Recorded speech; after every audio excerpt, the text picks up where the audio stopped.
नमस्कार. डॉक्टर राचीम ढेरे संस्कृती संशोधन केंद्र आणि अक्षरधारा या दोन्ही संस्थांच्या वतीने सगळ्यांचं मनापासून स्वागत. ढेरे संस्कृती संशोधन केंद्राचा या वर्षातला हा तिसरा कार्यक्रम आहे. अण्णांच्या पहिल्या स्मृतिदिनाच्या निमित्ताने म्हणजे 1 आणि 2 जुलैला यावर्षी अण्णांच्या संशोधकीय कामामागची काही सूत्रं स्पष्ट करणारी विनय हर्डीकरांची 3 व्याख्यानं आम्ही आयोजित केली होती केंद्रातर्फे. जुलैच्या अखेरीला अण्णांच्या जन्मदिनाचं औचित्य साधून समन्वय या केंद्राच्या वार्षिकाचं आणि अण्णांच्या निवडक ललित लेखांच्या ललितबंध या संग्रहाचं प्रकाशन केंद्रातर्फे झालं. त्याच दिवशी जांभूळ आख्यान हा लोकमहाभारतावर आधारित नाट्यप्रयोग नंदेश उमप यांनी सादर केला होता.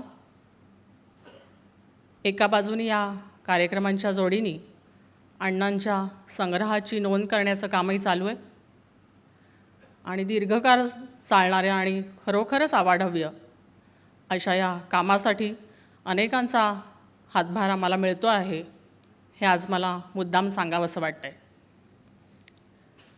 अण्णांच्या संस्कृती संशोधनाचा पैस खूप मोठा आहे. भारतीय विशेषतः दक्षिण भारतीय संस्कृतीच्या संदर्भात अण्णांनी पुष्कळ साक्षेपी असं काम केलेलं आहे. सांस्कृतिक इतिहासातल्या अनेक प्रश्नांची उकल अण्णा आयुष्यभर करत आले आणि आजवर दुर्लक्षित राहिलेल्या दुव्यांना अधोरेखित करत सांस्कृतिक इतिहासाच्या अभ्यासातल्या अनेक रिकाम्या जागाही अण्णांनी भरून काढल्या. भारतीय दैवत विश्वाचा आणि त्याद्वारे खरं तर सगळ्या इथल्या धर्मजीवनाचाच पट अण्णांनी अतिशय मर्मज्ञ दृष्टीने धांडोळला. आणि विठ्ठल हे तर महाराष्ट्राचं लाडकं दैवत. गेली जवळजवळ 8 शतकं मराठी लोकमानसावर हा देव प्रेमाचं अधिराज्य गाजवतो आहे. अण्णांच्याच शब्दात सांगायचं तर ज्ञानदेवांपासून निळोबांपर्यंत सगळ्या संतांनी आपल्या उदार आणि उन्नत दृष्टीतून शैव, वैष्णव, जैन, बौद्ध अशा अनेक धर्मधारांचा अतिशय मधुर असा संगम विठ्ठलाच्या टाही साधला. सांस्कृतिक समन्वयाचं प्रतीक असणारा अण्णांच्या विचारविश्वातला हा विठ्ठल आज विठो पालविता आहे या कार्यक्रमातून आपल्यासमोर येणार आहे. नमस्कार. सर्व रसिक श्रोत्यांचं मनःपूर्वक स्वागत. विठो पालविता आहे पंढरपूर आणि विठ्ठल या संदर्भातलं राचीम ढेरे यांच्या संशोधनावर आधारित असा हा कार्यक्रम आहे. सांगीतिक चलन म्हणून याच्यामध्ये आपल्याला काही परिचित रचना ऐकायला मिळतील, कारण अण्णांचं जे सगळं लिखाण आहे त्याच्याशी त्या अगदी त्याच्या बरोबरीने जात असलेल्या त्या रचना आहेत. त्यामुळे अमृतगाथातल्या काही रचना आणि शेवंतीच्या बनमधल्या काही लोकगीतं असं लोकसाहित्य आणि संत साहित्य अशी जुळणी या कार्यक्रमामध्ये केलेली आहे. माझ्याबरोबर मी माझ्या साथीदारांची ओळख करून देतो. त्यांना आवडणार नाही पण आभार मानतो, कारण अशा गोष्टी चळवळीच्या किंवा प्रायोगिकतेच्या साठी वेळ काढणं आपल्या आपल्या व्यवसायातनं ही मोठी गोष्ट आहे. त्याबद्दल त्यांना खरं म्हणजे धन्यवाद, आवडले नाहीत तरी. हार्मोनियमवर आदित्य मोघे, अंजली मराठे, स्वामिनी पंडित, गजानन परांजपे, तबल्यावर अक्षय शेवडे आणि ढोल आणि ढोलकी अपूर्व द्रविड. मी चंद्रकांत काळे. सुरू करीत आहोत. विठो पालविता आहे. याला मध्यंतर नाही. साधारण 1 तास 25 मिनटं ते 1.5 तास असा याचा कालावधी आहे. धन्यवाद. सुदीन सुवेळ तुझा मांडीला गोंधळावो, ये मांडीला गोंधळ तुझा मांडीला गोंधळ वो पंढरपूर निवासे पंढरपूर निवासे तुझे रंगी नाचतासे वो हे नवस पूर्वी माझा मनीची जाणोनी या इच्छा वो सुदीन सुवेळ तुझा मांडीला गोंधळ वो मांडीला गोंधळ तुझा मांडीला गोंधळ वो हे मांडीला गोंधळ तुझा मांडीला गोंधळ वो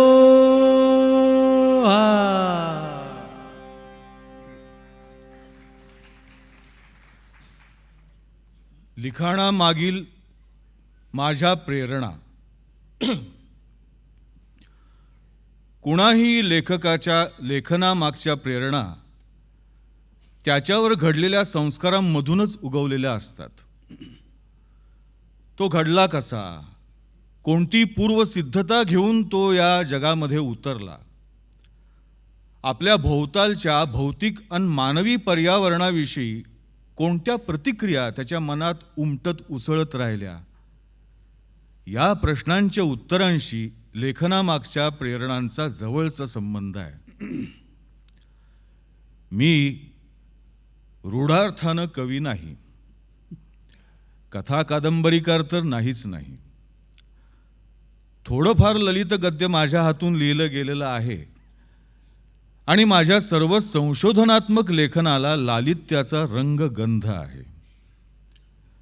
तरीही माझी प्रतिमा ललित साहित्यकाराची नसून संशोधकाची आहे, अभ्यासकाची आहे.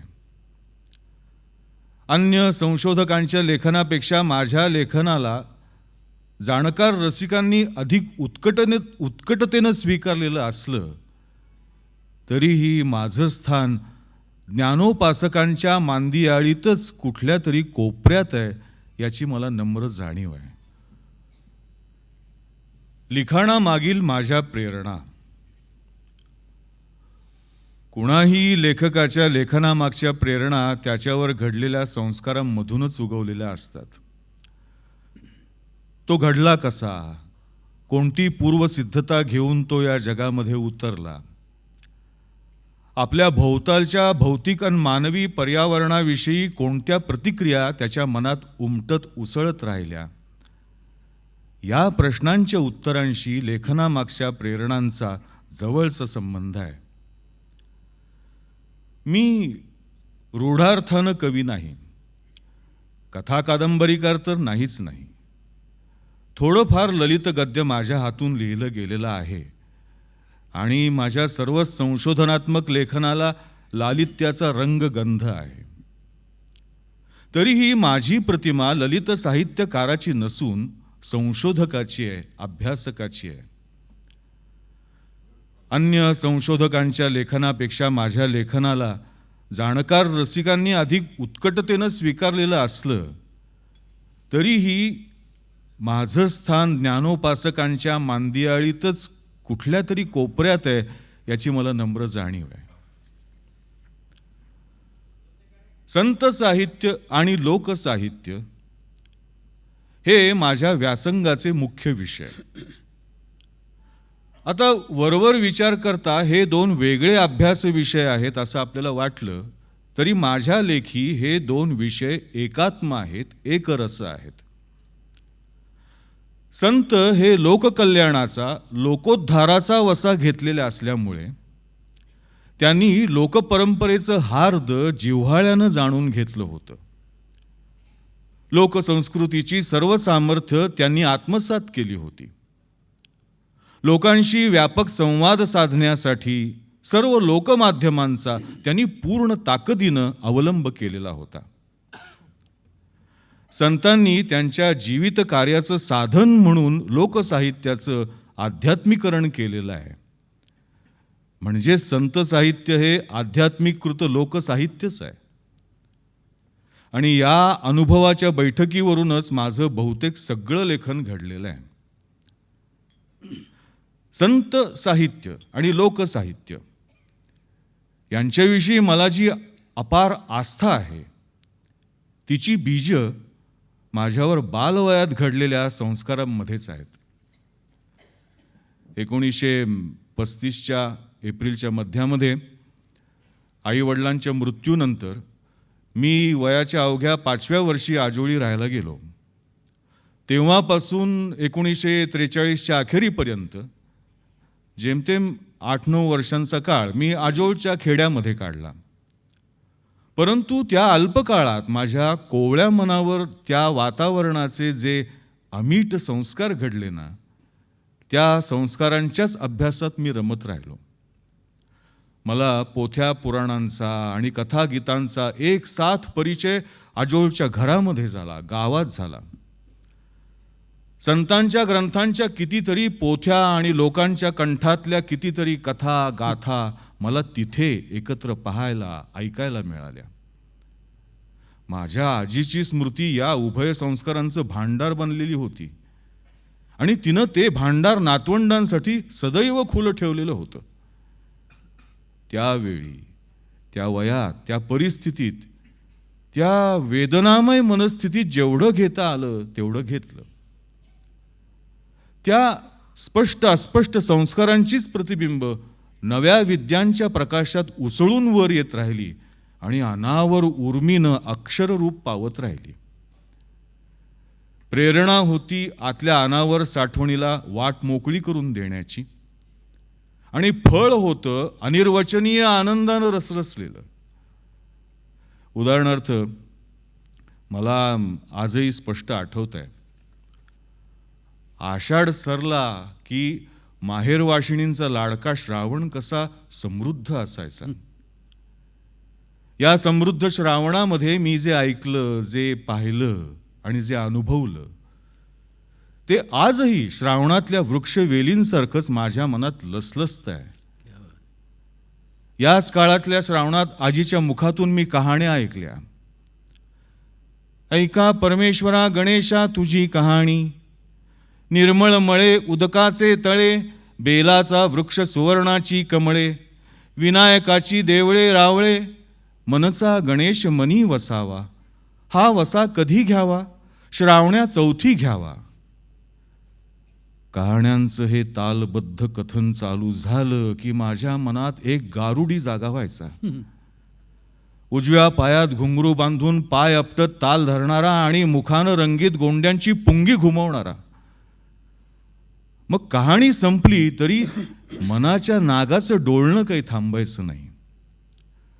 सरलेल्या कहाणीचा ताल कितीतरी वेळ मनात रेंगाळतच राहायचा आणि माझं मन या कहाण्यांच्या केवळ तालानच नव्हे तर त्यांच्या विषयांच्या गूढतेनंही प्रथमपासूनच भारलेलं आहे. गेली कित्येक वर्ष मी अनावर ओढीनं एकेका कहाणीची अंतःकहाणी उलगडण्याचा प्रयत्न करतोय, परंतु तो शोध अजूनही अपुराच राहिलेला आहे. आणि या अशा अपुरेपणाच्या खंतीतूनच माझ्या शोधाच्या उर्मी चैतन्यानं रसरसलेल्या आहे आणि शोध साक्षात्काराच्या विलक्षण आनंदाचे क्षण मला लिहिण्याची प्रेरणा देत राहिलेले आहेत. या क्षणांची धुंदी जगण्यातल्या सगळ्या व्यथा वेदनांचा विसर पाडते. शोध साक्षात्कार अनुभवताना आणि तो अक्षरात अवतरताना व्यावहारिक लाभहानीचा हिशेब निमिषभरही मनाला स्पर्श करत नाही. असतो तो निखळ आनंद, आनंदच. असाच निखळ आनंद आणि अशीच शोध साक्षात्काराची धुंदी मला अनुभवता आली ते पंढरपूर क्षेत्र आणि विठोबा राय यांच्या बाबतीतल्या शोधाभ्यासामध्ये.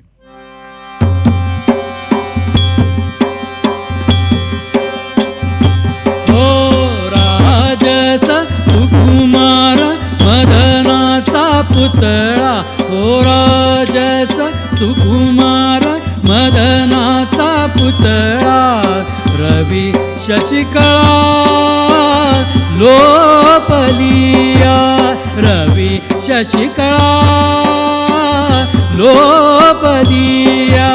राजस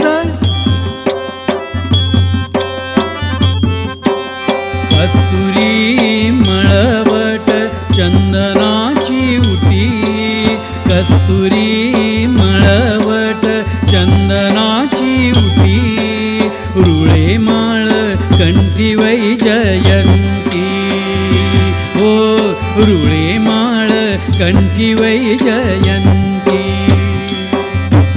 मुकुट कुंडले श्रीमुख शोभले मुकुट कुंडले श्रीमुख शोभले सुखाचे ओतले सकळही सुखाचे ओतले सकळही राजस सुकुमार मदनाचा पुतळा ओ राजस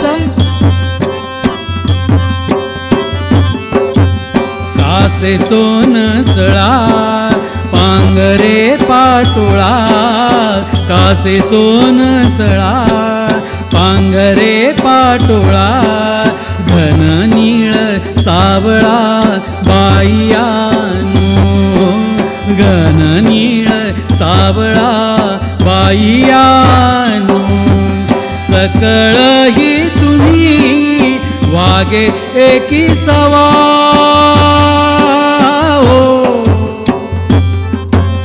सकळही तुम्ही वागे एकी सवा तुका म्हणे जीवा धीर नाही तुका म्हणे जीवा धीर नाही राजस सुकुमार मदनाचा पुतळा ओ राजस सुकुमार मदनाचा पुतळा रवी शशिकळा लोपलिया रवी शशिकळा लोपलिया लोपलिया लोपलिया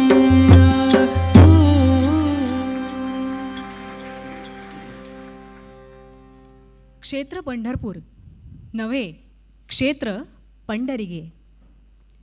संत निवृत्तीनाथ ज्ञानदेवादी संतांच्या उदयापूर्वीचा आणि पंढरपुरातील प्राचीन कोरीव लेखांपूर्वींचा स्कांद पांडुरंग महात्म्य हा संस्कृत ग्रंथ पंढरपूर आणि श्री विठ्ठल यांच्याविषयीच्या माहिती क्षेत्रातला एक महत्त्वाचं साधन ठरलेलं आहे. मात्र स्कांद पांडुरंग महात्म्यात पांडुरंग हे विठ्ठलाचं पर्यायनाम म्हणून आलेलं असलं तरी मुळात ते क्षेत्राचंच नाव होतं. पांडुरंग विठ्ठल हे काशी विश्वनाथ यासारखं नाव होतं. काशी विश्वनाथ म्हणजे काशीचा विश्वनाथ, त्याचप्रमाणे पांडुरंग विठ्ठल म्हणजे पांडुरंग नामक क्षेत्रातला विठ्ठल असा अर्थ होतो. परंतु ज्याप्रमाणे तिरुमलई व्यंकटेश यातलं तिरुमलई हे व्यंकटेश क्षेत्राचं नावही पुढे त्याच्या भक्तांच्या मनकोशात त्याचंच एक पर्यायनाम बनलं आणि व्यंकटेशाच्या भक्ती क्षेत्रात अनेकांनी तिरुमल, तिरुमल नायक, त्रिमल अशी विशेष नामं मोठ्या श्रद्धेनं व्यक्तींना देण्याची प्रथा चालू ठेवली. त्याचप्रमाणे पांडुरंग विठ्ठल या नावातलं पांडुरंग हे क्षेत्रवाचक पूर्वपद पुढे देवाचं म्हणजे विठ्ठलाचं एक अत्यंत लोकप्रिय पर्यायनाम बनलं. स्कांद आणि पाद्म या दोन्हीही पांडुरंग महात्म्यात पांडुरंग क्षेत्र आणि पुंडरीक क्षेत्र किंवा पौंडरीक क्षेत्र ही दोनच नावं संपूर्ण पंढरपूर क्षेत्राची नावं म्हणून वापरली गेलेली आहेत. पंढरपुरातल्या किंवा पंढरपुराविषयक शिलालेखात पांडुरंगपूर, पौंडरीक क्षेत्र, पांढरी, पांढरीपूर अशी या क्षेत्राची नावं आलेली असली तरीही होयसळ वंशीय वीर सोमेश्वर यादवाच्या लेखांमध्ये कन्नड आणि संस्कृत अशा दोन्हीही भाषात पंढरगे असं नाव योजलं आहे आणि हेच या क्षेत्राचं मूळ नाव आहे. आणि ते हिप्परगे, सोन्नलिगे, कळबरगे इत्यादी कन्नड ग्रामनामांप्रमाणेच पंढरपूरचं कानडे पण जपणारं आहे यात मुळीच शंका नाही. पंढरपूर या विठ्ठलाच्या क्षेत्राचं पंढरगे हे मूळ कन्नड नाव असल्याचा हा अभिलेखीय पुरावा असं स्पष्टपणे सिद्ध करतो की पांडुरंग, पांडुरंग क्षेत्र, पांडुरंगपूर, पौंडरिक क्षेत्र, पुंडरीक इत्यादी सगळे शब्द आणि त्या शब्दांमधून सूचित होणाऱ्या धारणा पंढरगेतून उगम पावलेल्या आहेत. विठ्ठल हे नाम अजून तरी समाधानकारकरित्या उलगडलं गेलेलं नाही. किंबहुना त्या नावाच्या स्पष्टीकरणासाठीच पंढरगेच्या संस्कृतीकरणातून मिळालेल्या पुंडरीकानं वीट भिरकावल्याची कथा रचली गेलेली आहे. विठ्ठल क्षेत्र असलेल्या पंढरगेच्या संस्कृतीकरणानं जसा पुंडलिकाला जन्म दिला होता, तसाच पांडुरंग या क्षेत्रनामालाही जन्म दिला होता. नामदेव गाथ्यात वाराणसी अन पंढरी यांच्या महात्म्यतेची तुलना करणारा एक अभंग पंढरी महात्म्य गाण्याच्या निमित्तानं आलेला आहे. आणि या अभंगामध्ये नामदेवानी पांडुरंग हा शब्द पंढरी क्षेत्र या अर्थानं अनेकदा वापरलेला आहे. वाराणसी भागीरथी, पांडुरंगी भीमरथी, वाराणसी पंचगंगा, पुष्पावती पांडुरंगा, वाराणसी माधव बिंदू, पांडुरंगी वेणुनादू, वाराणसी चंद्रमौळी, पांडुरंगी वनमाळी. पांडुरंग ही संज्ञा शुभ्रतेची द्योतक असल्यामुळे त्या संज्ञेमधून कर्पूरगौर शिवाचा बोध घडणं स्वाभाविकच आहे. परंतु मराठी संत साहित्यामध्ये पांडुरंग या नावाचं शिवबोधक स्पष्टीकरण कोणीही दिलेलं नाही. संतांच्या दृष्टीनं विठ्ठल हा गोपाळ कृष्ण आहे आणि गायीच्या खुरांनी उधळलेल्या धुळीमुळे त्याचं सर्वांग धूसर झालेलं आहे. म्हणूनच संतांनी या गोपाळ कृष्णाला नाव दिलं पांडुरंग. आता या सावळ्याचं आणखी एक चित्र आहे, पण ते लोकगीतकाराच्या दृष्टिकोनातून आहे. देहाचा देवपाट, देहाचा देवपाट, देहाचा देवपाट, आत्म्याची रांगोळी, आत्म्याची रांगोळी, सावळ्या रे पांडुरंगा, सावळ्या रे पांडुरंगा, तुझ्या आसनाजवळी देहाचा देवपाट, देहाचा देवपाट.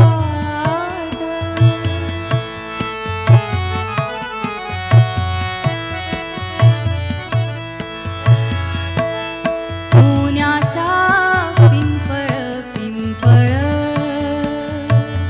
वरे जडिताचं पान, सोन्याचा पिंपळ पिंपळ, वरे जडिताचं पान, जित समाधी घेतली नंदी खाले ज्ञानोबान, जित समाधी घेतली नंदी खाले ज्ञानोबान, ज्ञानोबा मुक्ताबाई दोघ हिंडती धीरान, ज्ञानोबा मुक्ताबाई दोघ हिंडती धीरान, नेन त्याग मुक्ताईचं, नेन त्याग मुक्ताईचं, जावळ उडत वाऱ्यान, देहाचा देवपाट,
विठ्ठल उदय एक अशी ही विलक्षण धक्कादायक कहाणी. लीळा चरित्राच्या उत्तरार्धात विठ्ठल विरू कथन या आदीनं म्हणजे शीर्षकानं युक्त अशी एक लीळा आहे. महाराष्ट्रातील बहुसंख्य समाजाचं आराध्य दैवत असलेल्या श्री विठ्ठलाच्या उदयाविषयी एक विलक्षण मत नोंदवणारी ही लीळा महानुभावीय वाङ्मयाच्या अभ्यासकांना परिचित आहे. महादाईचा प्रश्न विचारते आहे आणि सर्वज्ञ श्री चक्रधर स्वामी उत्तर देत आहेत अशी लीळेची रचना आहे. लोक विठ्ठलाला श्रीकृष्णाचा अवतार समजतात हे खरे आहे काय असा महादाईसाचा प्रश्न आहे.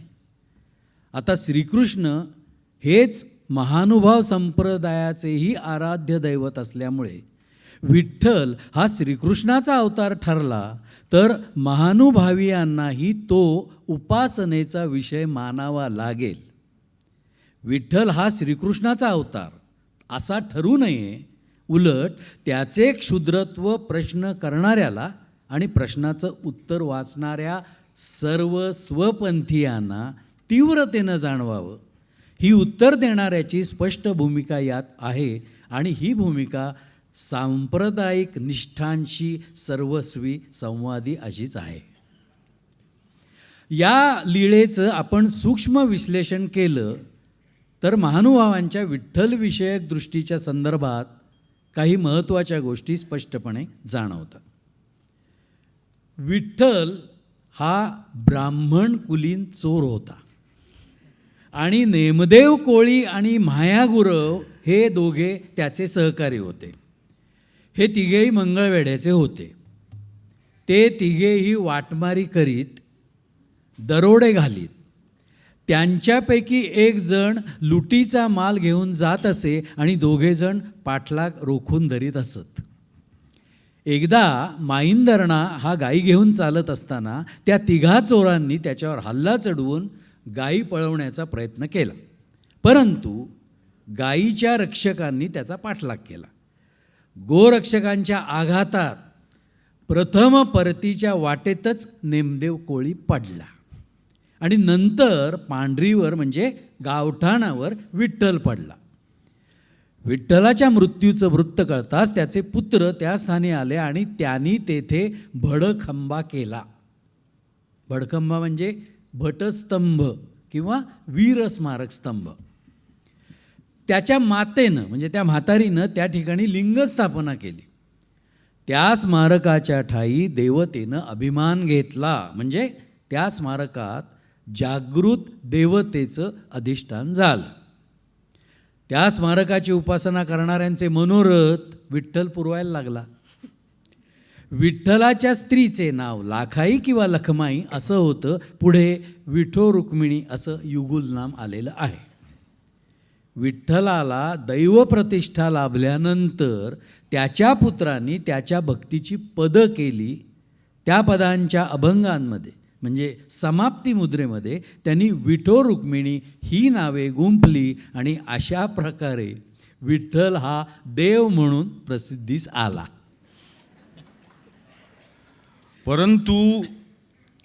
परंतु या लीळेच्या रचनाकाराचं समाधान एवढ्यानं झालेलं नाही. विठ्ठलाला नीचतम ठरवून भागणार नाही तर त्याचबरोबर ख्यातनाम विठ्ठलोपासकांनाही निंद्य ठरवलं पाहिजे असा त्याचा अट्टहास आहे. विठ्ठलाच्या पुत्रांनी त्याला दैवत प्रतिष्ठा प्राप्त करून दिल्यानंतर आपल्या माता पित्यांची विठ्ठल रुक्मिणी ही नावं समाप्ती मुद्रेत गोवून त्यांनी भक्तिपर पदं रचली असं हा लीळाकार सांगतो. प्राचीन मराठी भक्तिपर वाङ्मयामध्ये ज्ञानदेवांच्या नावावर मोडणाऱ्या अनेक अभंगांमध्ये समाप्ती मुद्रेत बाप रखुमा देवी वर हे नाव गुंफलेलं आहे आणि ज्ञानदेवांच्या माता पित्यांची नावं विठ्ठल रुक्मिणी अशीच आहेत. आता ही वस्तुस्थिती ध्यानात घेतली तर प्रस्तुत लीळेचा रोख हा ज्ञानदेवादी भावंडांकडे आहे हे समजायला अडचण उरत नाही. मग आता महत्त्वाचा प्रश्न असा उपस्थित होतो की या लीळेतले विचार हे खरोखरच चक्रधरांचे आहेत काय? चक्रधर स्वामी हे आपण स्वतः, आपले गुरु गुंडम राऊळ, आपले परमगुरु चांगदेव राऊळ, श्री दत्तात्रेय आणि भगवान श्रीकृष्ण या पंचकृष्णांशिवाय म्हणजे या पाचांशिवाय अन्य कोणत्याही देवाला परमेश्वरावतार मानत नाहीत. त्यामुळे अर्थातच चक्रधर विचारामध्ये विठ्ठल हा श्रीकृष्णाचा अवतार असल्याची मान्यता अगदी अशक्य आहे. शिवाय चक्रधर स्वामींची देवताविषयक एकूण वर्तणूक जी लीळा चरित्रात अनेक ठिकाणी प्रकटलेली आहे ती पाहता त्यांच्या मुखातून विठ्ठलविषयक असा तुच्छताभाव प्रकटणं असंभाव्य वाटतं. दुसरं असं की प्रस्तुत लीळेमध्ये ज्ञानदेवांच्या नावावरील बाप रखुमा देवी वर या मुद्रेच्या अभंगांचा सूचक निर्देश आहे. ज्ञानदेवांचा जन्म चक्रधरांच्या महाप्रयाणानंतर 1 वर्षानं झालेला आहे. यावरून असं वाटतं की चक्रधरांच्या मुखी श्री विठ्ठलाची आणि ज्ञानदेवांची निंदा घालण्याचा हा निंद्य प्रकार त्यांच्या अनुयायांनीच पुढील काळात कधीतरी केला असावा. लोकमानसातला विठ्ठल. श्री विठ्ठल हे महाराष्ट्राचं महान दैवत आहे. ज्ञानोबांपासून निळोबांपर्यंतच्या सर्व श्रेष्ठ संतांनी त्याच्या चरणचिंतनात जीवनाची कृतार्थता अनुभवली आहे. श्री विठ्ठल या विशिष्ट नामात संतांनी कायमच अनादी अनंत असं परब्रह्मच पाहिलं आहे. त्यामुळेच भक्तीला भुकेलेल्या त्या सावळ्या परब्रह्माची ऐतिहासिक चिकित्सा वगैरे करण्याची संतांना आवश्यकताच वाटली नाही. मात्र गेली 8 शतकं भक्तांवर अधिराज्य गाजवणाऱ्या त्या विठ्ठलाचं मूळ काय असावं याबाबत शोधक अभ्यासकांनी मात्र बरेच परिश्रम केल्याचं दिसतं. साऱ्या धर्मदृष्टीला कर्मठतेतून मुक्त करून तिला जीवन सन्मुख रसिकता प्रदान करणारा लोकसखा कृष्णच विठ्ठल रूपाने पंढरपूरला नांदतो आहे अशी सकल संतांची धारणा आहे. पुंडलिकामुळेच वैकुंठीचा देव पंढरपूरला आला आणि त्यानं भिरकावलेल्या विटेवर तटस्थपणे कटीवर कर ठेवून उभा राहिला. ही विष्णूच्या विठ्ठल रूपातल्या अवतरणाची कथाही सर्व संतांनी परमश्रद्धेनं स्वीकारली आहे. मात्र विठ्ठल वैकुंठातून आला, द्वारकेतून आला का गोकुळातून आला यासंबंधी संतवचनात मात्र विविधता आहे. संतांनी विठ्ठलाला 24 वेगळा आणि सहस्त्रात नसणारा असं म्हटलंय. कारण भागवत पुराणानुसार विष्णूचे 24 अवतार आहेत आणि त्यात विठ्ठल नाही. तसंच तो विष्णूच्या सहस्त्र नावात सुद्धा नाही. मग तो कुठून आला? ज्ञानदेवांनी त्याला कानडा कर्नाटकू म्हटलं. एकनाथांच्या रचनात सुद्धा तीर्थ कानडे, देव कानडे, क्षेत्र कानडे, पंढरीये असाच उल्लेख केला. नाथांपूर्वी नामदेवांनीही कानडा विठ्ठल वो उभा भिवरे तिरी असाच विठ्ठल पाहिला.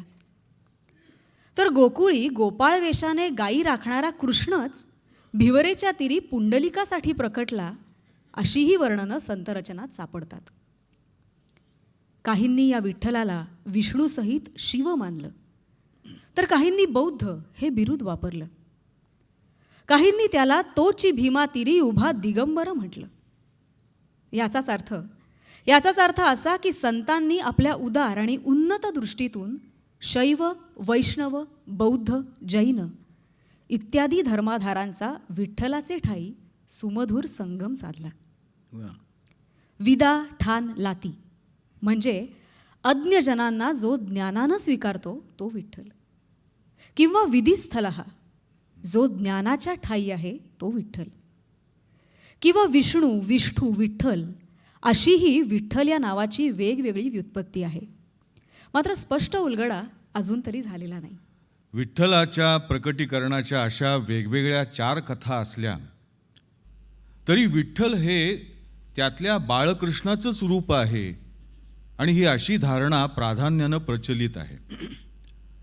व्यंकटेशाप्रमाणेच तो बालाजी आहे. त्याचं बालरूप संतांना अधिक प्रिय आहे आणि हे रूप गोपवेशधर आहे.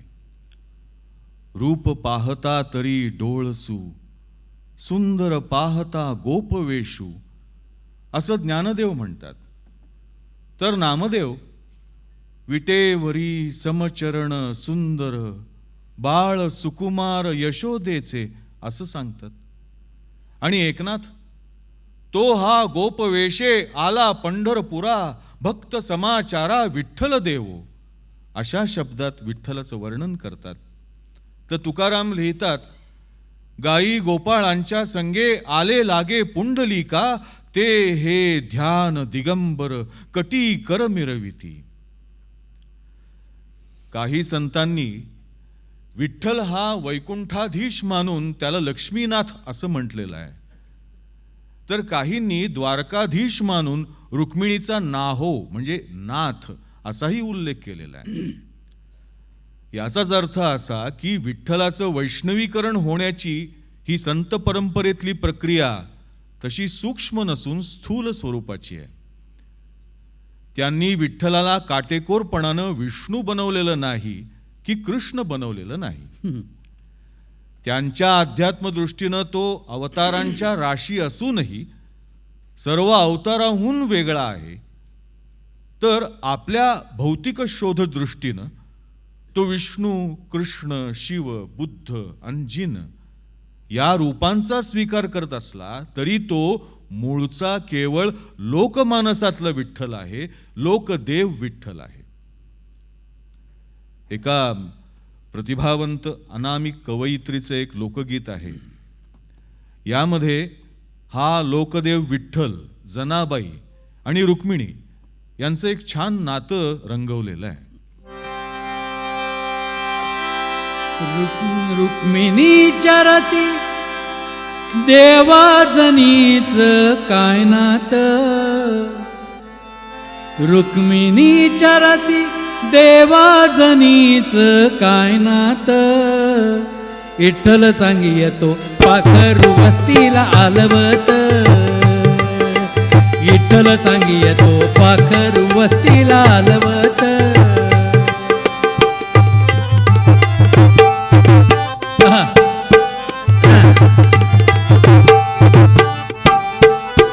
जनमाय धुना दुती विठ्ठल खडकावरती उभा, जनमाय धुना दुती विठ्ठल खडकावरती उभा, दोघांच्या गापिरतीनं खळाळली चंद्रभागा, दोघांच्या गापिरतीनं खळाळली चंद्रभागा. चंद्रभागेच्या पाण्याला, चंद्रभागेच्या पाण्याला झाली जनाई घाबरी, चंद्रभागेच्या पाण्याला झाली जनाई घाबरी. सावळा पांडुरंग घेतो आडव्या घागरी, सावळा पांडुरंग घेतो आडव्या घागरी.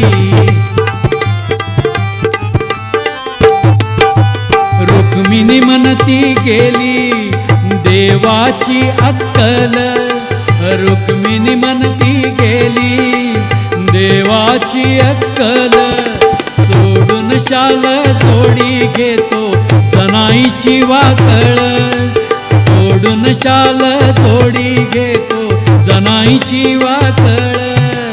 रुक्मिणी म्हणते, रुक्मिणी म्हणते देवा फराळाच केलं, रुक्मिणी म्हणते देवा फराळाच केलं. देवाला ग आवडल जनाईचं ग ताकशिळ, देवाला ग आवडल जनाईचं ग ताकशिळ.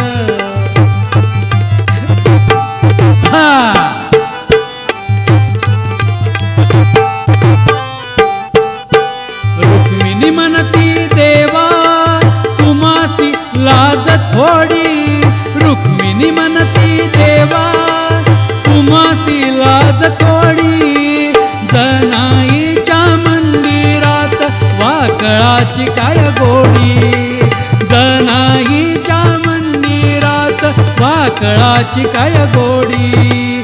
रुक्मिणी म्हणे मी, रुक्मिणी म्हणे मी करते पूजा पाती,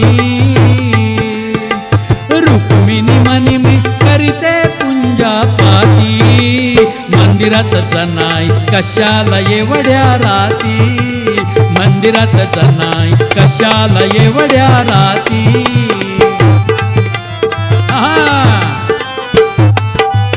विठ्ठलाच्या पाया रुक्मिणी लाविती दही, विठ्ठलाच्या पाया रुक्मिणी लाविती दही. खरं सांगावो देवा जना तुमची कोण व्हावी, खरं सांगावो देवा जना तुमची कोण व्हावी. विठ्ठल देव म्हणे, विठ्ठल देव म्हणे नको रुक्माई लागे भरू, विठ्ठल देव म्हणे नको रुक्माई लागे भरू. नेनंती ग बाय माझी जनी धर्माच लेकरू, नेनंती ग बाय माझी जनी धर्माच लेकरू, नेनंती ग बाय माझी जनी धर्माच लेकरू.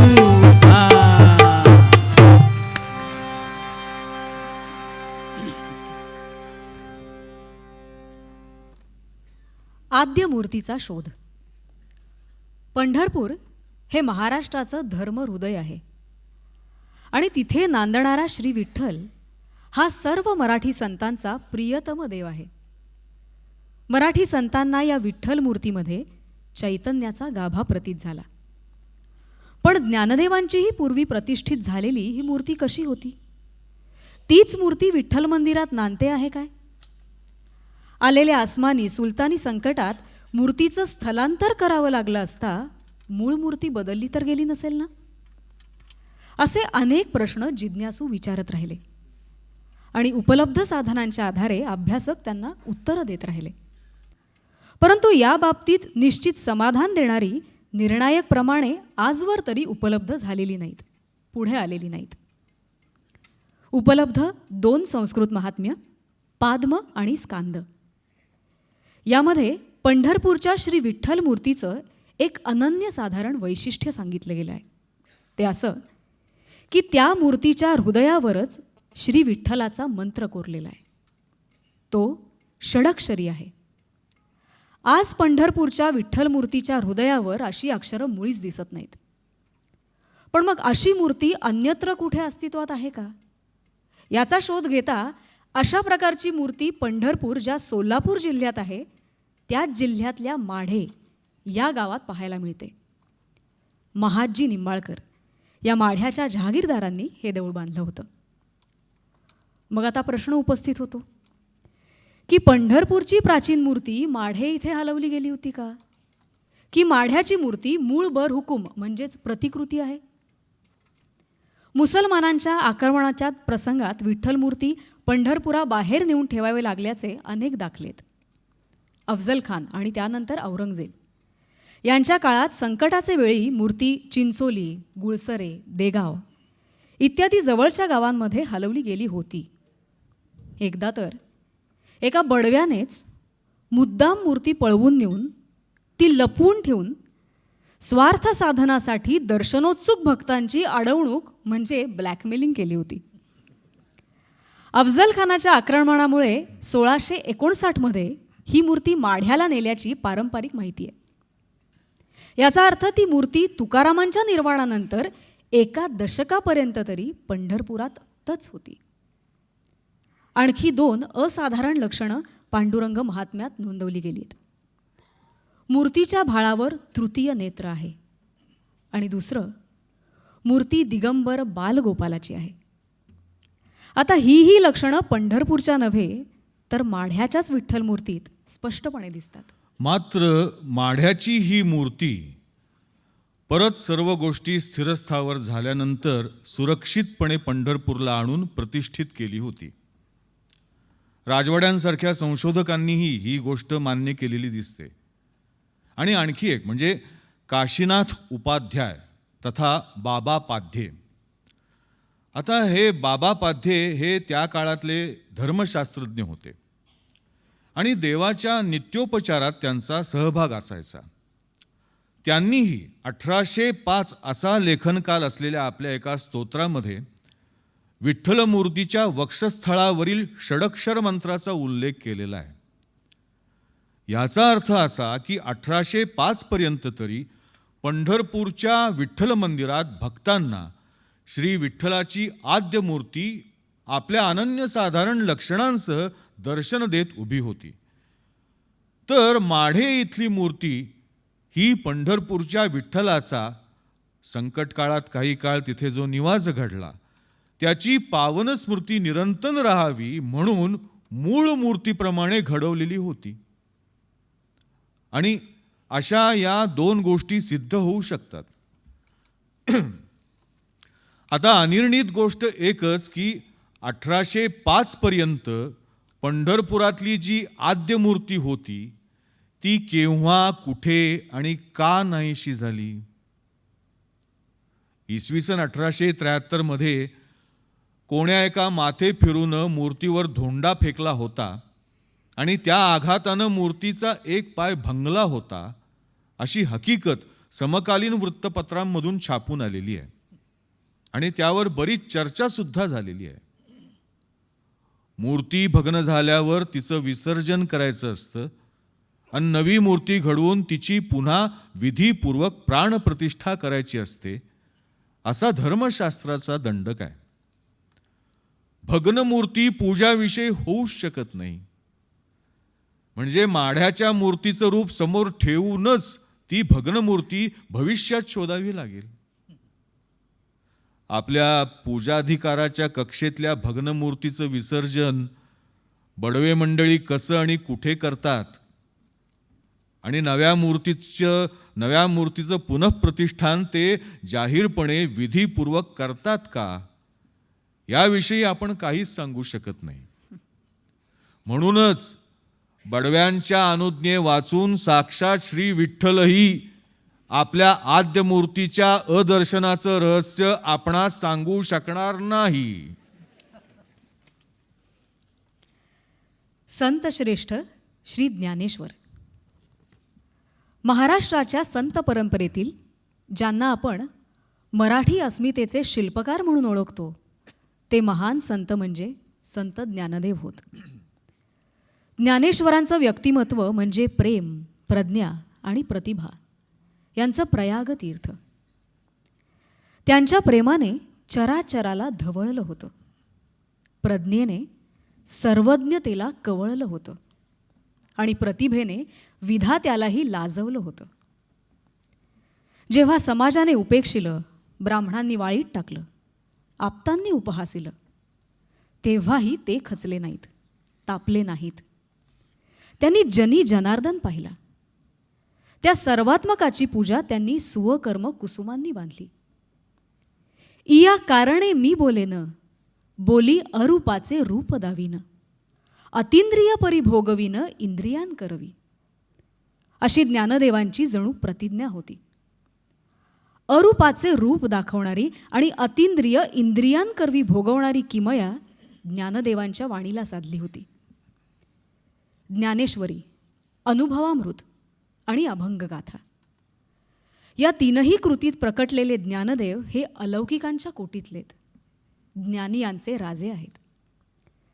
विश्वरहस्याची उकल भरू पाहणारी प्रज्ञा आणि प्राणीमात्राला जवळीक देणारी करुणा त्यांच्या वाणीतून अनुभवताना आपल्या आकलन शक्तीच्या मर्यादा क्षणोक्षणी जाणवू लागतात.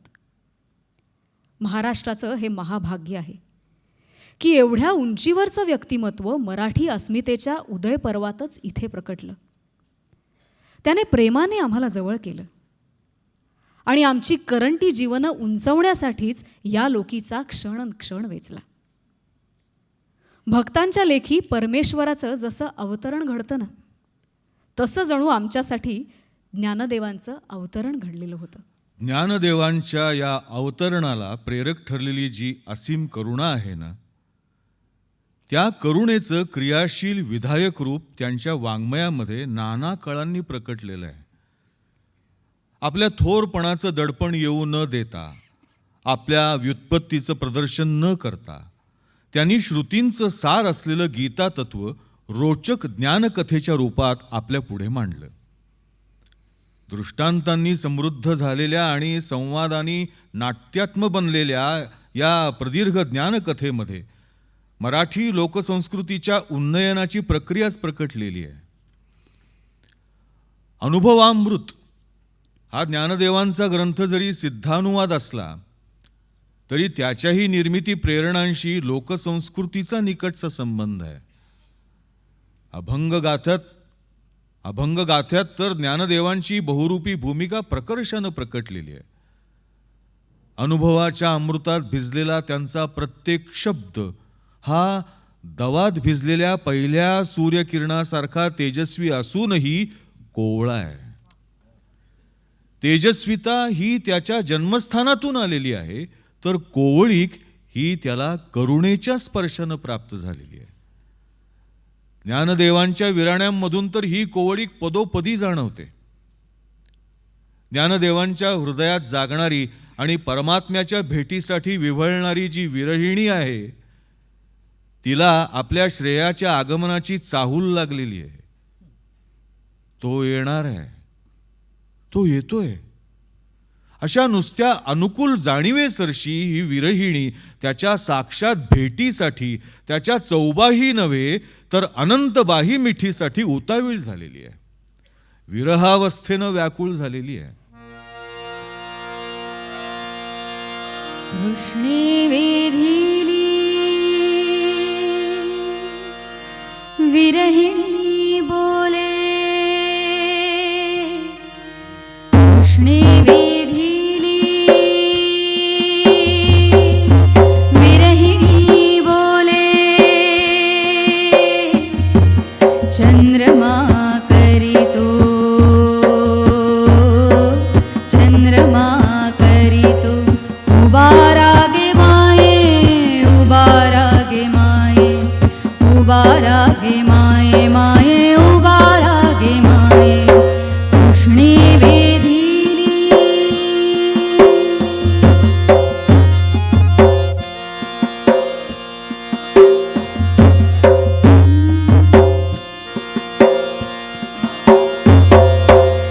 न लावा चंदनू न घाला विंजणवारा, न लावा चंदनू न घाला विंजणवारा, हरिविणी शून्य शेजारू गे माये, हरिविणी शून्य शेजारू गे माये, माझे जीवींचे तुम्ही का बोलिना, माझे जीवींचे तुम्ही का बोलिना, माझा बळीया तो पंढरी राणावो माये, माझा बळीया तो पंढरी राणावो माये, चंद्रमा करीतो, चंद्रमा करीतो उबा रागे माये, उबा रागे माये, उबा रागे माये, माये उबा रागे माये, कृष्णे वेधिली.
विठ्ठले विण हो माये, तैसे माझे जिणे एक विठ्ठले विण हो माये. बाप रखुमा देवी वरे, बाप रखुमा देवी वरे लावलेसे पिसे, बाप रखुमा देवी वरे लावलेसे पिसे. करुणी ठेविले आपणी आईसे गे माये, करुणी ठेविले आपणी आईसे गे माये. चंद्रमा करीतो, चंद्रमा करीतो उभा रागे माये, उभा रागे माये, उभा रागे माये, माये उभा रागे माये.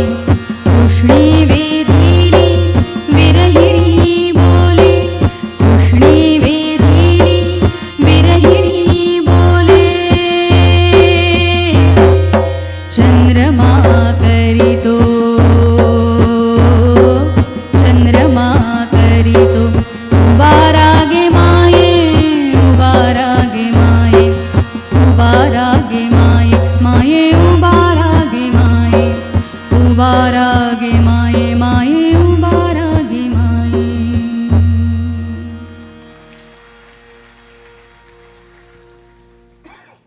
विठ्ठलाचे वैदिकीकरण. पंढरपूरमधील परमेश्वर स्वरूप विठ्ठलाची अपरंपार लोकप्रियता ही त्या काळच्या समाजात जो शास्त्री पंडितांचा वर्ग होता त्यांना चक्रावून टाकणारी होती. हा वर्ग प्रथम विठ्ठल विमुख म्हणजेच विठ्ठलाविषयी उदासीन होता.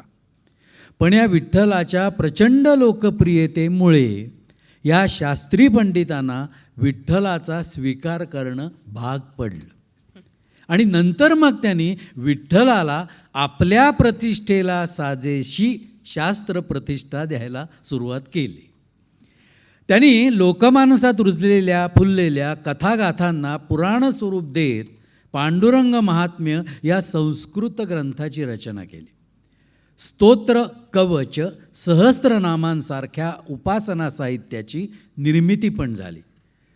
क्षेत्र, तीर्थ आणि देव यांच्याशी संबद्ध असलेल्या अथवा हेतुतः संबद्ध केलेल्या नाना प्रकारच्या विधिविधानांची प्रक्रिया सांगणाऱ्या संस्कृत पोथ्या त्याने लिहिल्या. श्रीकृष्णानं अर्जुनाला सांगितलेली गीता जशी महाभारतात आहे तशी एक विठ्ठलानं तुकारामांना सांगितलेली गीता रचून त्याला विठ्ठल गीता असं नाव दिलं. तर काहींनी बौद्धिक कसरत करून काही वैदिक ऋचांचा अर्थ विठ्ठलपर लावून विठ्ठलाचं वैदिकीकरण करायला सुरुवात केली. पंढरपूरच्या विठ्ठलाचं दर्शन पूर्वीपासून पूर्वास्पृश्यांशिवाय सर्वांना खुलं होतं आणि 1948 पासून तर त्यांच्यासह सर्व जाती जमातींना ते खुलं आहे. 1873 पर्यंत कोणीही भक्त देवाला उराउरी भेटू शकत असे. त्यानंतर आजही देवाच्या समचरणांवर कोणालाही आपलं मस्तक टेकवता येतं. या मुक्त दर्शनाच्या प्रथेमुळे देव मात्र ओवळा होतो अशी खंत सोवळे पाळणाऱ्यांच्या मनात सतत सलत असावी असं मानायला जागा आहे. आणि त्या संदर्भातली एक प्रथा पाहण्यासारखी आहे. वालावल, तालुका कुडाळ, जिल्हा सिंधुदुर्ग हे कोकणातलं एक गास्त वैष्णव स्थान आहे. तिथला नारायण आणि पंढरपूरचा विठ्ठल यांच्या संबंधाविषयी जी एक विशिष्ट प्रथा प्रचलित होती त्या प्रथेवरून अशी खंत काही मंडळी वर्षानुवर्ष बाळगत राहिली होती असं दिसून येतं. त्यांच्या दृष्टीनं वालावलीचा नारायण हा वेदो नारायण होता म्हणून ते सोवळे ब्रह्म आणि पंढरपूरचा विठ्ठल हे ओवळे ब्रह्म.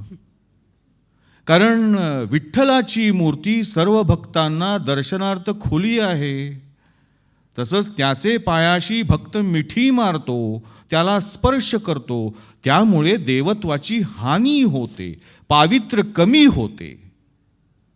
वेदोनारायणाची मूर्ती सोवळ्यात, तिची सोवळ्यातच पूजा, तिचं दर्शन दुरूनच घ्यावं लागतं. पण वेदोनारायण आणि श्री विठ्ठल एकच असल्यानं वेदोनारायणाच्या गळ्यातील तुळशी माळ पांडुरंगाला घातली की त्याचे ओवळे फिटते आणि तो पुन्हा सोवळा होतो, अशी समजूत होती. मग म्हणून वेदोनारायणाच्या गळ्यातील 2 तुळशी माळांपैकी एक तुळशी माळ दरवर्षी माघी एकादशीला पंढरपूरला नेली जायची. ती विठोबाच्या गळ्यात घातली जायची. मग विठोबाचा पोशाख काढून पुजाऱ्याच्या हातात दिला जायचा आणि नवा पोशाख शिवला जायचा. 24 तासापर्यंत देवाला कोणी शिवू शकत नसे. ही माळ नंतरच्या काळात पोस्टानं पाठवली जायला लागली. या कामासाठी परंपरागत सेवेचा मान वालावल येथील करमळकर प्रभू घराण्याकडे होता. गेल्या पिढीपर्यंत या घराण्यातील पुरुष ही माळ घेऊन जात असे आणि या कामासाठी करमळकर घराण्याला जमीन मिळाली होती. एक संस्कृती अभ्यासक प्राध्यापक नरेंद्र कुंटे यांनी वालावल इथं जाऊन मिळवलेली ही माहिती विठ्ठलविषयक सोवळ्या दृष्टिकोनाची उत्तम कल्पना देणारी आहे. विठ्ठलाचं ओवळेपण फेडणाऱ्या या घराण्यातला शेवटचा पुरुष 1975च्या सुमारास वारला आणि त्यानंतर बहुधा ही प्रथा बंद झाली. कारण सध्या पंढरपुरात या प्रथेला दुजोरा देणारा कोणी भेटत नाही. थोडक्यात संतांचा विठ्ठल हा सर्व जाती जमातींचा लोकसखा होता. कुणालाही विठ्ठल स्पर्श करता येत होता. परंतु पंतपंडितांचा सारा प्रयत्न सोवळे राखण्याचा होता. थोडक्यात पंतांचा विठ्ठल हा भव्य मंदिरात राजाश्रित अंगभोग रंगभोग अनुभवण्यात रंगणारा आहे, तर संतांचा विठ्ठल चंद्रभागेच्या वाळवंटात भोळ्या भाविकांच्या भजनानंदात रंगणारा आहे. पंतांचा विठ्ठल श्रुती स्मृती पुराणांच्या पाठबळासाठी आसुसलेला आहे, तर संतांचा विठ्ठल श्रुती स्मृतींनाही न गवसलेला मोहनीय आहे. पंतांचा विठ्ठल हा वेदमंत्रांच्या घोषात चाललेल्या यज्ञयागांनी सुखावणारा आहे, तर संतांचा विठ्ठल या सर्व उपचारांना तुच्छ लेखून केवळ नामसंकीर्तनासाठी लोभावणारा आहे, सोवळ्या ओवळ्याची पर्वा न करता.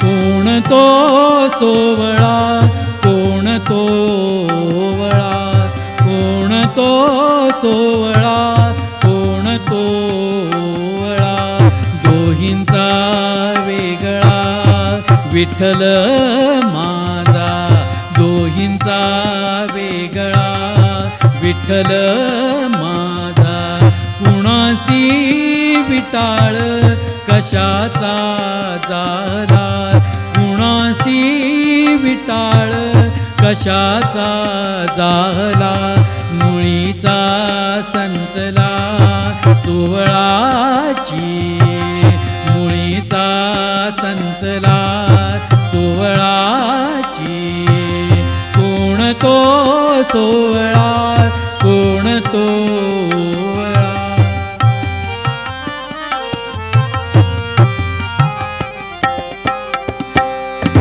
पाचांचा विटाळ एकाची अंगा, पाचांचा विटाळ एकाची अंगा, सोवळा तो जगा माझी कोण, काळाचा विटाळ जीव शिवांगी, काळाचा विटाळ जीव शिवांगी, बांधिला से जगी दृढ गाठी, हो बांधिला से जगी दृढ गाठी, कोण तो सोवळा, कोण तो सोवळा कोण तोवळा.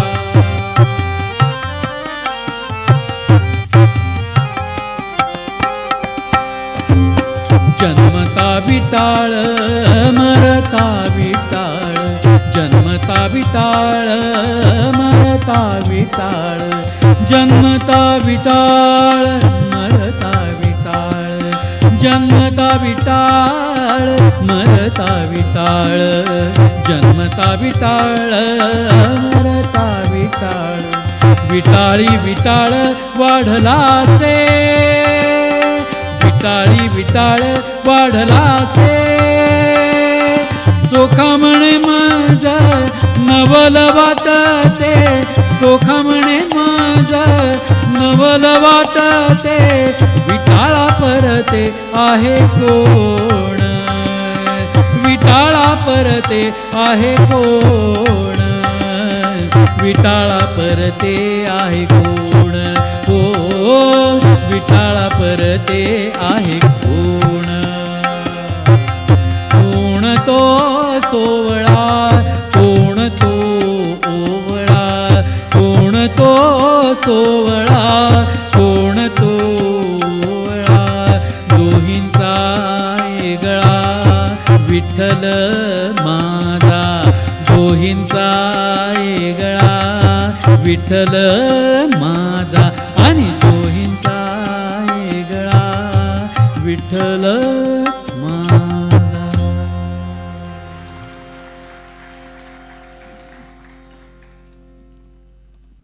वेदाहुन नामश्रेष्ठ. संतांनी वेदवंचित समाजाला केवळ वेदमंत्राचा पर्याय म्हणून नाममंत्र दिला असं नव्हे, तर नाममंत्र हा वेदमंत्रांहूनही श्रेष्ठ आहे असा नामाचा विशेष महिमा जनसामान्यांच्या हृदयात बिंबवला. नाममंत्र हा वेदमंत्रांहून श्रेष्ठ का, याविषयी संतांनी काही निश्चित कारणं दिलेली आहेत. त्यांच्या मते वेदाधिकार केवळ ब्राह्मणांना आहे, तर नामाचा अधिकार उत्तमापासूनही अंत्यजवरी सर्वांना आहे. वेदमंत्रांचं शुद्ध उच्चारण घडलं नाही तर पाप लागतं, पतन घडतं. परंतु नामाचा उच्चार कसाही केला तरी ते पावकच ठरतं. वेद आचारहीनांना पावन करायला सिद्ध नाहीत, परंतु नामाने मात्र सर्वांच्या शुद्धीचं व्रत पत्करलेलं आहे. नामाचं हे त्रिविध महत्त्व केवळ परमार्थदृष्ट्या नव्हे, तर सामाजिकदृष्ट्याही अत्यंत महत्त्वाचं आहे हे आपल्या सहज ध्यानी येतं. ज्ञानाधिकाराला वंचित झालेल्या समाजाचा ढासळलेला आत्मविश्वास पुन्हा मिळवून देण्याचं कार्य संतांच्या या आश्वासनानं घडून आलं.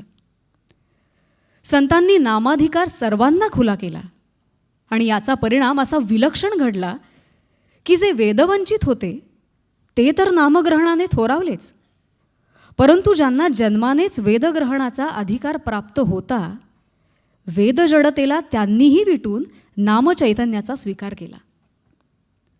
नामापुढे वेदांची प्रतिष्ठा काहीशी उणी पडावी एवढा चमत्कार संतांनी गायलेल्या नाममहिम्यामुळे घडून आला. नारद पुराण, भागवत पुराण अशा संतांना अतीव प्रिय असलेल्या ग्रंथातून संतांना हा नाममंत्राचा वारसा सापडला आणि पुढे त्यांनी तो वारसा अनेक अंगांनी समृद्ध केला. भोळी भक्ते आम्ही चुकलो होतो वर्म, सापडले नाम नामयासी असं नामदेवांनी म्हटलं. तर वेद आम्हावरी रुसोनिया गेला, आम्ही त्याच्या बाला धरिले कंठी असं तुकारामांनी सांगितलं. नाथांनी तर नाममंत्राचा जयघोष करताना लिहिलं, हरिनामाचे ज्यासी स्मरण, वेदतयाचे वंदीचरण. संत साहित्य आणि लोकसाहित्य. संतांना लोकोद्धाराची अत्यंत तळमळ असल्यामुळे त्यांनी लोकजीवनाच्या सर्व स्तरांचं बारकाईनं निरीक्षण केलेलं होतं. आपले अनुभव आणि आपले विचार हे समाजाच्या सर्व स्तरांपर्यंत पोचावेत असा संतांचा आग्रह होता. आणि या आग्रहापोटी त्यांनी लोकमानसावर प्रभाव पाडणाऱ्या लोकप्रचलित आणि लोकप्रिय अशा माध्यमांचा निरीक्षणपूर्वक अंगीकार केला आणि त्या माध्यमांमधून आपला संदेश प्रवाहित करण्याचा उपक्रम सतत चालू ठेवला. संतांनी आपले लोकमंगलकारी विचार केवळ देशी भाषांमधूनच मांडण्याचं क्रांतिकारकत्व दाखवलं. एवढंच नव्हे तर खास लोकसंस्कृतीतील विविध संस्था, विविध देवदेवता, विविध कला क्रीडा यांचा अभ्यास करून आणि त्यांचं बाह्यांग स्वीकारून अंतरंगामध्ये अध्यात्म भरायला सुरुवात केली. संत साहित्यातलं हे लोकतत्व व्यापक आहे. त्याचमुळे संत साहित्याचा लोकमानसावर विलक्षण प्रभाव पडू शकला. आणि याच भूमिकेतून मग संतांनी डफगाणी, पोवाडे गाणी, गण आणि गवळणीही रचल्या. नामदेवांची अशीच एक सुंदर रचना आहे.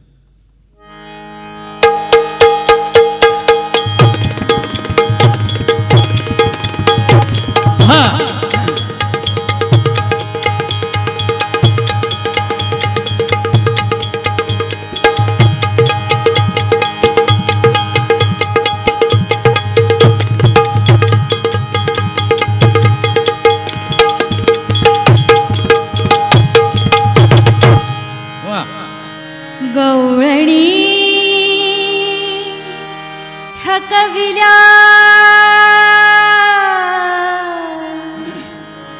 गवळणी ठकविल्या ठकविल्या गवळणी ठकविल्या गवळणी ठकविल्या ठकविल्या गवळणी ठकविल्या गवळणी ठकविल्या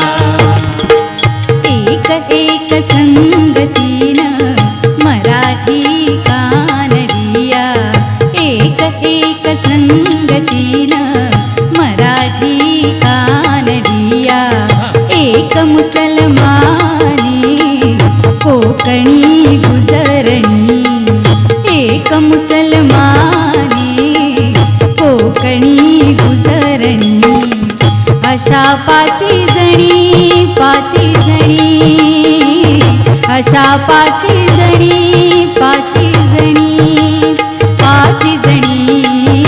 जणी ठकविल्या गवळणी ठकविल्या ठकविल्या गवळणी ठकविल्या गवळणी ठकविल्या गवळणी सुंदरी गवळणी सुंदरी गवळणी सुंदरी गवळणी सुंदरी गेल्या यमुना तीरी वस्त्रे फेडोनिया स्नान करीती नारी. गोविंदानं वस्त्रे नेली नेली कळंबावरी आणि स्नान करोनिया त्या आल्या बाहेर. बाहेर येऊन बघतात तो आपली वस्त्र जाग्यावर नाहीत. आधीच थंडी वाऱ्यात कुडकुडणाऱ्या गवळणी सैर भैर होऊन सगळीकडे पाहतायत. सहज नजर वर गेली तर शारंगपाणी सगळ्यांची वस्त्र घेऊन वर बसलेला. कसं विनवावं, कसं सांगावं. एक एक गवळण येऊन पुढं येऊन भगवंताची विनवणी करते. पहिली पुढे आली कानडे. देरना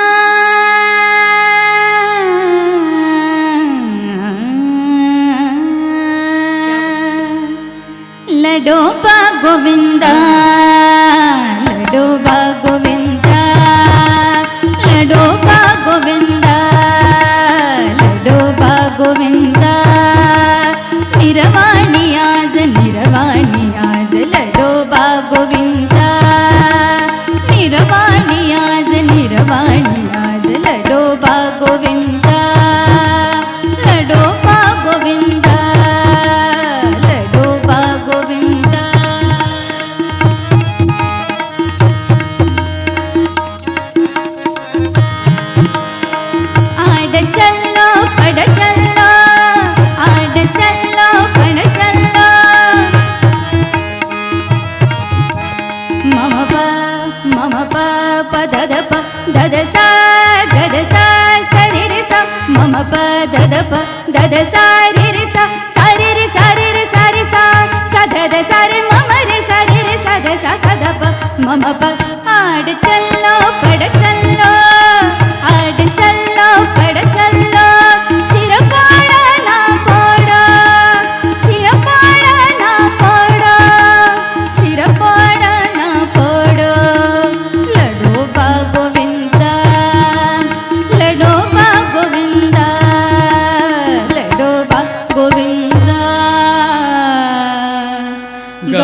ठकविला गवळणी ठकविला ठकविला गवळणी ठकविला गवळणी ठकविला कानडी नवीनवणी केली परंतु भगवंत काही दाद देत नात. का करणार, बिचारी मागे आली आणि पुढे झाली मुसलमान.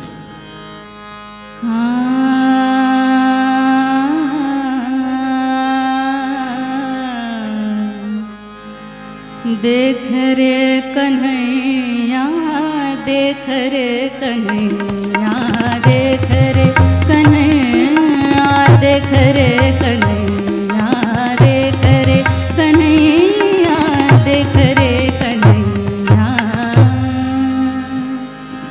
हाँ मैं इज्जत की बड़ी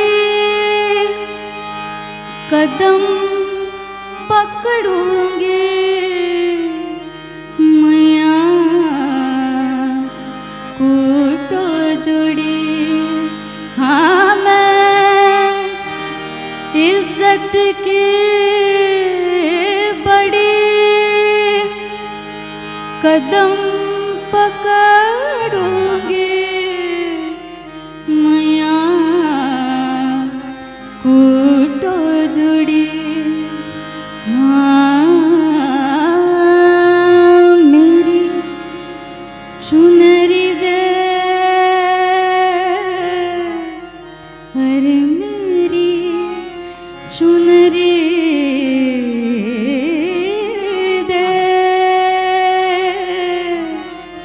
मेरी दुल्लड़ी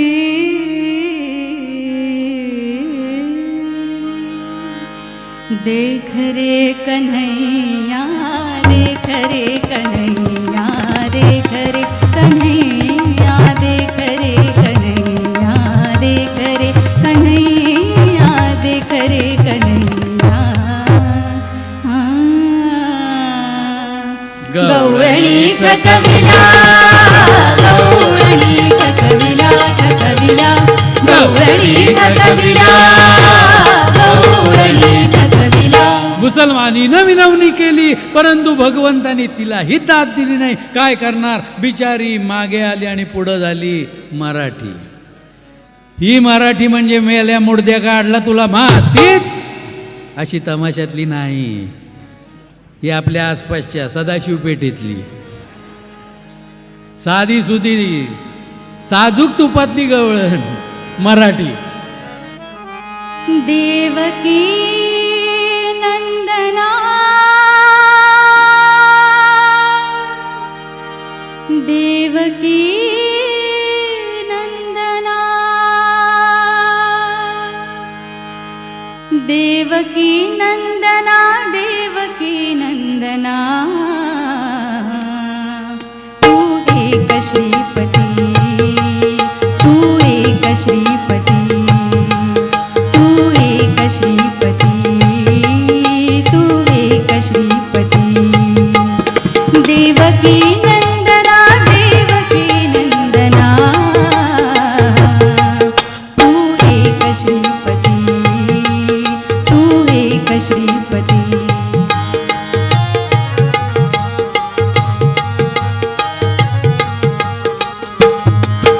उघडी ठिवाची मी तुझ विनवू किती उघडी हिवाची मी तुझ विनवू किती पाया पडते बा मी येते काकुळती पाया पडते बा मी येते काकुळती माझी साडी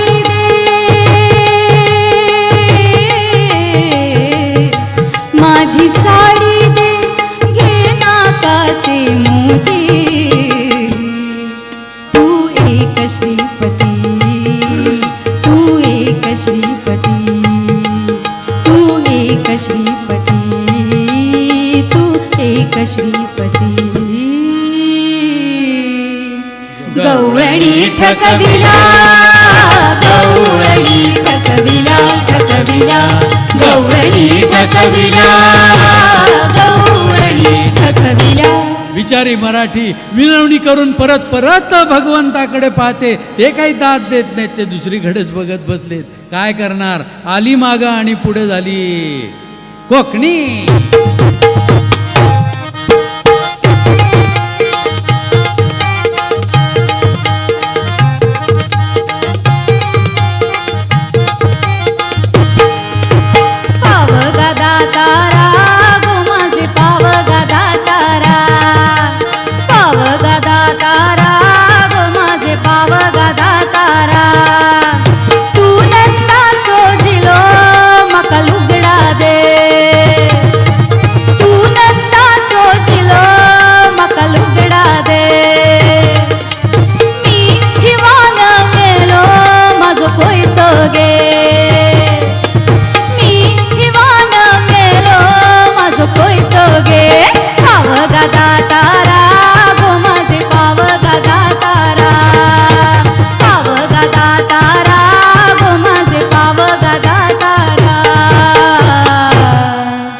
गवळणी ठकविला, गवळणी ठकविला, ठकविला, गवळणी ठकविला, गवळणी ठकविला.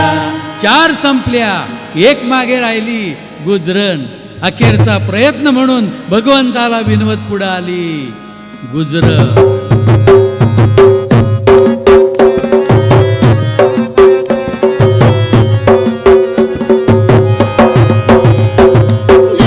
माधवजी जोरे, माधवजी जोरे, माधवजी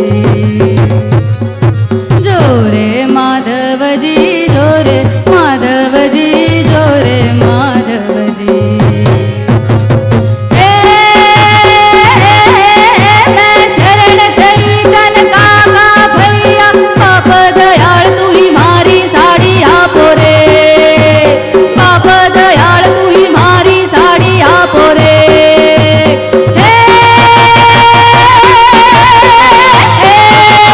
हातणी रे कंकणी, हातणी रे कंकणी, बाप दयाळ तुही मारी साडी आपो रे, बाप दयाळ तुही मारी साडी आपो रे.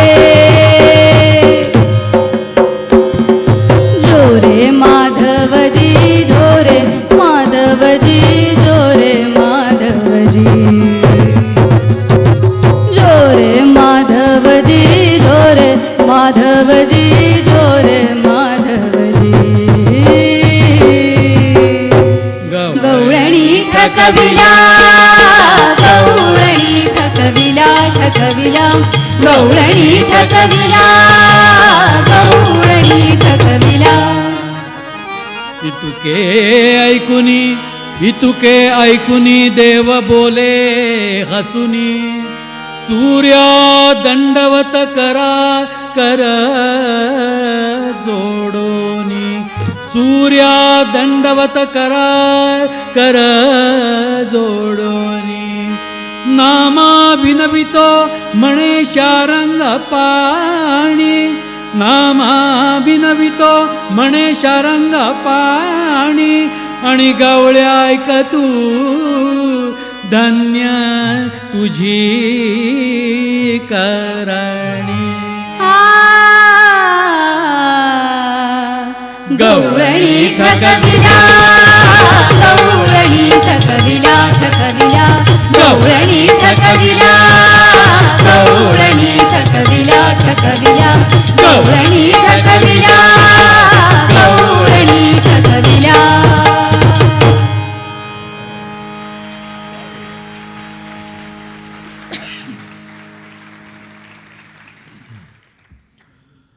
गुरुगौरवाचे गूढ. समग्र संत साहित्यामध्ये संत साहित्य गुरुगौरवानं भारलेलं आहे. संत साहित्यातली अशी एकही कृती दाखवता येणार नाही की जी गुरुगौरवानं रंगलेली नाही. गुरुला ते सर्वस्व मानतात, परमेश्वराहूनही श्रेष्ठ मानतात. आपलं जीवितच नव्हे तर जीवित साफल्यही गुरुचरणी अर्पण करतात. मराठी संत परंपरेचे आद्याचार्य आणि मराठी संत कवी मंडळाचे कुलगुरू श्री ज्ञानदेव यांचे ज्येष्ठ बंधूच त्यांचे गुरु होते.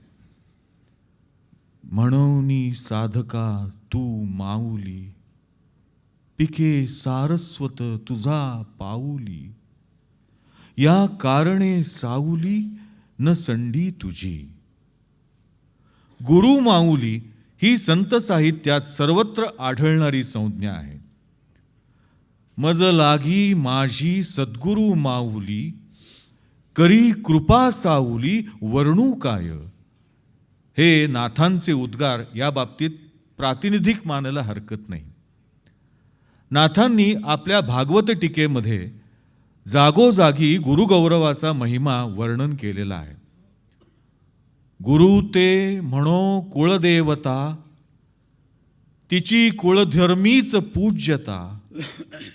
हा सर्व कामी सकर्ता, पूज्य सर्वथा सर्वार्थी. या लागी अगाध गुरुमहिमा, उपमा नाही निरूपमा. ब्रह्मी ब्रह्म प्रमाण प्रभा, हे वाक्य महिमा गुरुची. गुरुचे हे असाधारण महिमान सर्व पारमार्थिकांना निरपवाद स्वरूपात मान्य असल्यामुळे गुरुकडे मनुष्य बुद्धीनं पाहू नये. सद्गुरु तोची परब्रह्म या भावनेनं त्याची सेवा करावी, त्याची आज्ञा मानावी, असा दंडक पारमार्थिक जीवनात सर्वत्र पाळला जातो. निगुरा, गुरुहीन ही संत संस्कृतीत तुच्छतेची पदवी आहे. ज्ञानदेवांच्या नाथ संप्रदायाचे प्रवर्तक गुरु गोरक्षनाथ यांचं हे वचन बघा.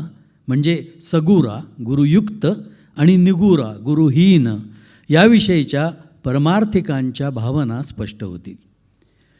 गगन मंडल में ऊधा कुआं, तहा अमृत का बासा. सगुरा होई तू भरी भरी पीवय, निगुरा जाई पियासा. गगनमंडलात एक उलटा कूप आहे, तिथे अमृताचा वास आहे. जो सगुरा असेल तो भरभरून पिऊ शकेल, परंतु जो निगुरा असेल त्याला तहानेल्या स्थितीतच परतावे लागेल. मराठी संत साहित्यात निगुरा असलेल्या नामदेवांना कच्चा घट ठरवल्याचा प्रसंग प्रसिद्ध आहे. तुकोबांना तर साक्षात सद्गुरू भेट होऊन गुरुबोध झाला नव्हता, तर स्वप्नबोधाच्या द्वारा सद्गुरू त्यांच्या जीवनात अवतरले होते. असे असतानाही त्यांनी जो निगुरा आहे त्याचा निषेध केला आहे. सद्गुरू वाचुनी प्रेतरूपवाणी, बोलती पुराणी व्यास ऋषी. म्हणून तयाचे पाहू नये तोंड, निगुरा अखंड सूतकाळा. संतांना जन्ममरणाच्या फेऱ्यातून मुक्त होण्याचे म्हणजेच मरणाकडे धावणाऱ्या इहजन्माचा संस्कार पुसण्याची ओढ होती हे उघड आहे. याचाच अर्थ असा की पार्थिव जन्म पुसून अपार्थिव पातळीवरचा नवा अमृत जन्म त्यांना हवा होता. हा नवा जन्म सद्गुरू देतो, म्हणून त्यांनी विठ्ठलाप्रमाणे सद्गुरूलाही माऊली म्हटलं. याच महिम्याचं वर्णन करणाऱ्या संत तुकोबारायांच्या या पुढच्या अभंगानं या कार्यक्रमाची आम्ही सांगता करीत आहोत.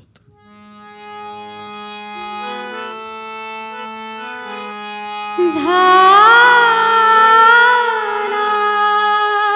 प्रेतरूप शरीराचा भाव, लक्षियेला ठाव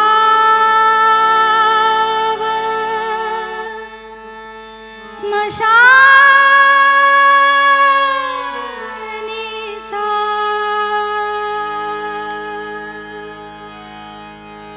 रडती रात्रंदिवस काम क्रोध माया. रडती रात्रंदिवस काम क्रोध माया.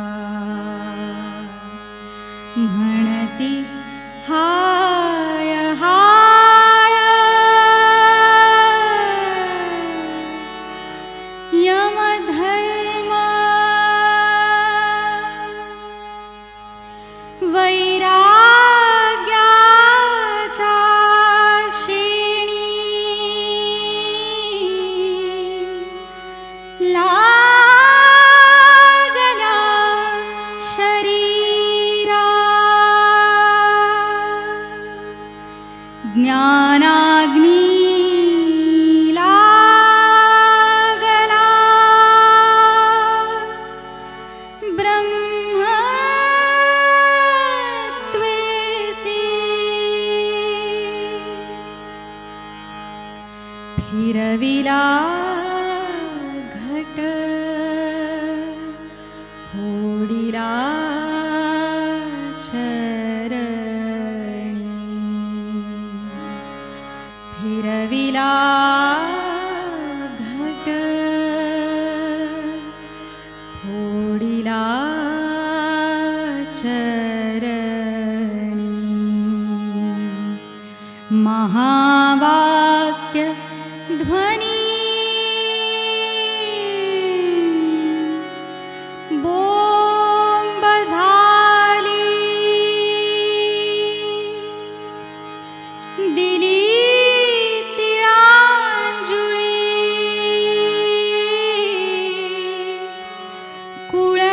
कुळनाम रूपासी शरीर ज्याचे त्यासी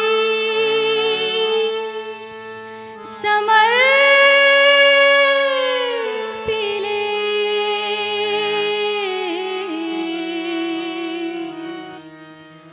तुका म्हणे रक्षा झाली रक्षा झाली आपोआप तुका म्हणे रक्षा झाली